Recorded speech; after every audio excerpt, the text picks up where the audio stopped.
Bottom line is, let's get started. Well, no, it's not enough to talk about the past.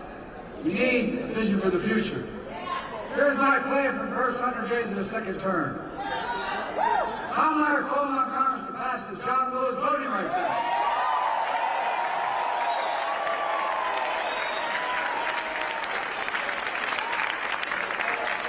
I did all I was constantly able to do with the executive authority, but we need the act.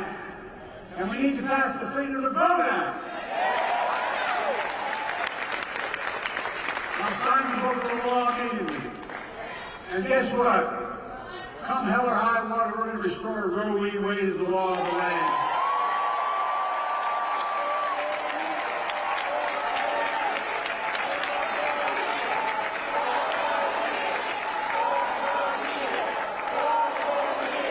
I know. I say Joe and men of Congress. But guess what? Y'all told me I couldn't pass the Inflation Reduction Act. Y'all told me I couldn't face it anyway. Republicans blocked the issue reform in Congress. So I signed a historic executive order on police reform. And I'm going to come back and we'll sign George Floyd and police enacting the law. How are we going to stop that Republicans? We'll stop them in their program on 2025. We're going to pay their fair share.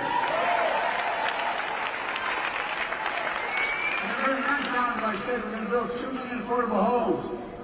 Cap rent increases of 5% a year so corporate landlords can't. God. Anyway, I'm going to get very upset. They're just gouging you. And we're going to keep relieving student debt. We're going to end medical debt. Florida insured medical debt can no longer be put on a credit report. States will waive out medical debt for pennies on the dollar, so it's not hanging over you the rest of your life. We're going to raise the federal minimum wage. Our first term, we capped the cost of insulin procedures at $35.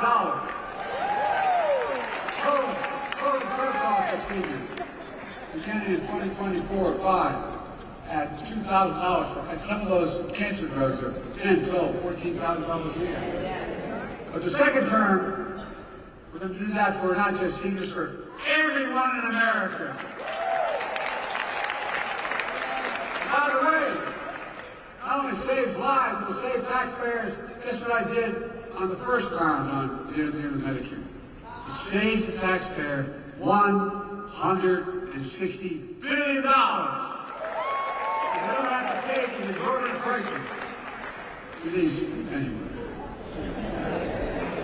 This year, Medicare is negotiating lower prices for some of the costliest drugs in the market.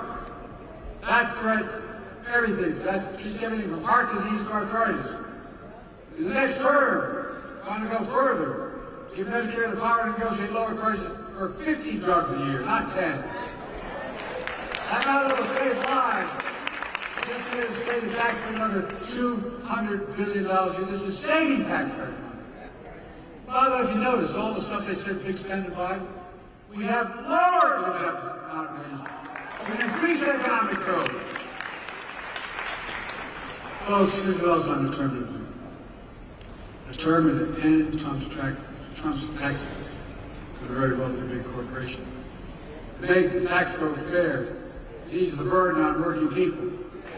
I kept my commitment to pay a penny more in federal taxes. But here's the deal. We have in America, since the pandemic, 1,000 millionaires.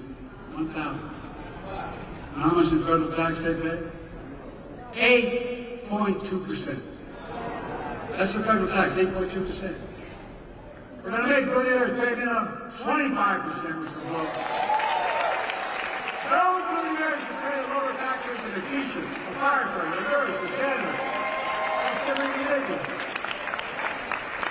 And when we do that, that alone will generate $500 billion in revenue over the next 10 years. Allowing us to lower costs for families and save the government money. We can do more on elder care, child care, bringing down the federal deficit, so much more. It's not rocket science, folks. But they've convinced us any spending of money is costly. It's saving money. God's truth is saving money. That's vitally important. No, the next president of the United States could appoint 2 or more justices to the Supreme Court.